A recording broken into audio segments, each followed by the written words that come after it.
Oh guys, paano? Ano na? Tara!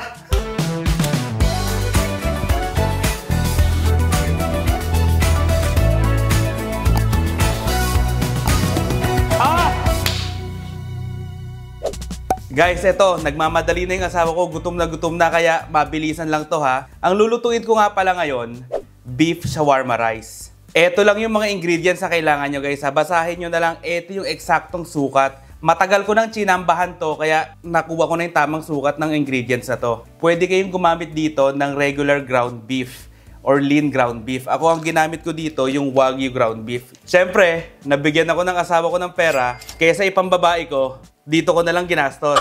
Wagyu ground beef. Tapos ito lang yung cut na ginawa ko sa kamatis, sibuyas at cucumber. Ito naman yung kamatis. Ang liliit na cut lang oh. Julienne cut.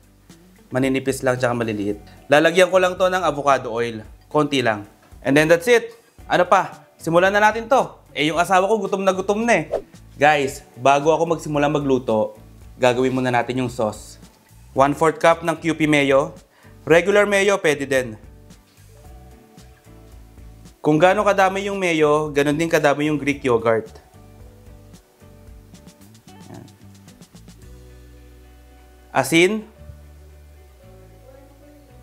Tapos minced garlic. Tapos haluin nyo lang.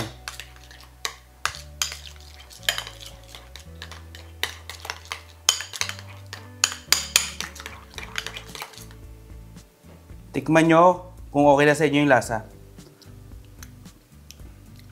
Ang tindi. Ang sarap. Tapos itong gulay, lalagyan ko lang ng 1 kutsarang avocado oil. Saluin nyo lang.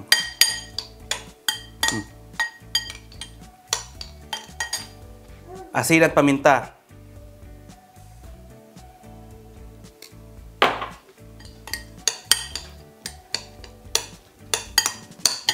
That's it.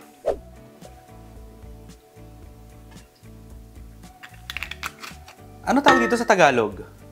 Ewan ko. Basta kapag mainit na yung cast iron pan, mag-isa na kayo ng sibuyas.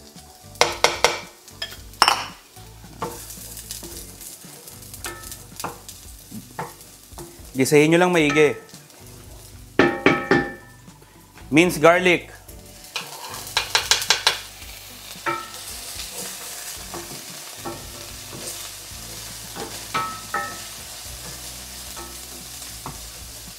Tapos ilagay nyo na tong ground beef. Durugin nyo lang guys. Paghiwalay-hiwalay. Nabubulol pa ako. Paghiwalayin nyo lang. Yan.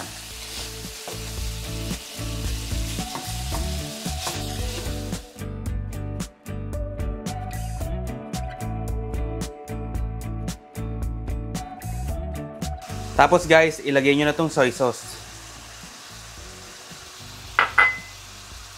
Brown sugar, ilagay nyo na din.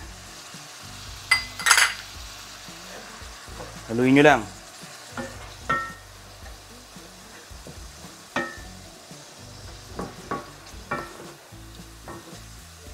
Tapos ilagay nyo na tong paprika. Paprika ba? Paprika. Paprika. 1 teaspoon. Yung ground cayenne pepper, 1 teaspoon din. Tapos yung turmeric, mga half teaspoon lang kasi ayoko ng amoy nun eh. Yan.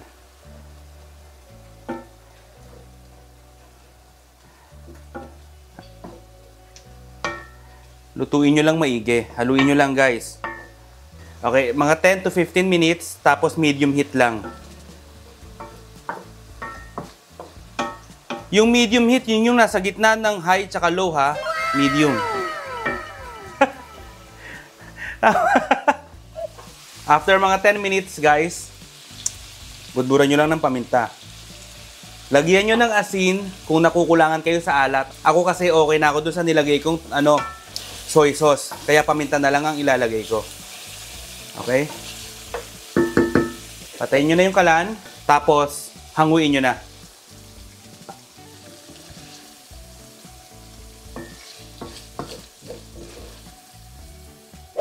Guys, same pan. lutuin natin yung kanin. Garlic, turmeric powder, pepper, para mag-activate yung turmeric, sabi nila. Haluin nyo lang.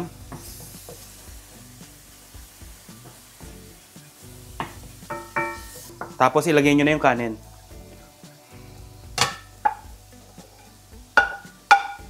Yung kanin bahaw. Oo, kanin lamig to. Bahaw to, guys. Pero pwede nyo ilagay yung bagong sinaing, basta basmati rice. Yung gamit yung bigas, buhaghag. Haluin nyo lang hanggang sa magkulay yellow.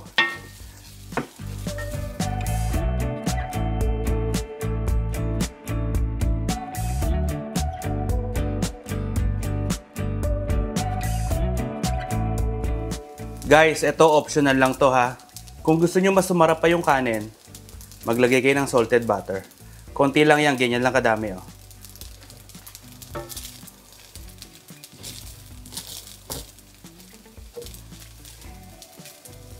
Kapag natunaw na yung butter, patayin nyo na yung kalan. And then that's it. Tara, plating na tayo.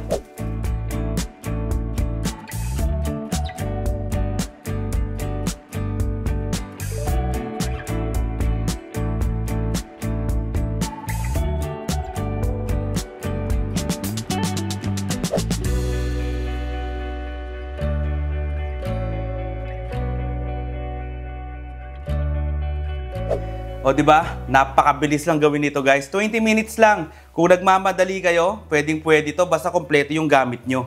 Eh ano pa gagawin? Tirahin na to. The perfect bite. And the perfect bite. Oh! Ah! What? Ang tindi. Hindi ako makapaniwala talaga. Ba't ganito kasarap to? Po! Ang tindi. Kahit yung gulay eh. Ay, di pala sabihin. Di ba titikman? Di pala titikman.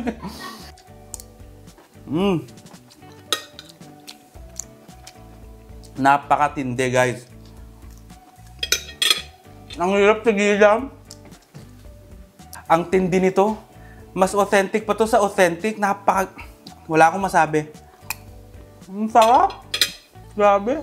Okay guys, kung nagustuhan nyo tong video na to, kung natuto kayo kung paano magluto ng beef shawarma, eh ano pa gagawin nyo?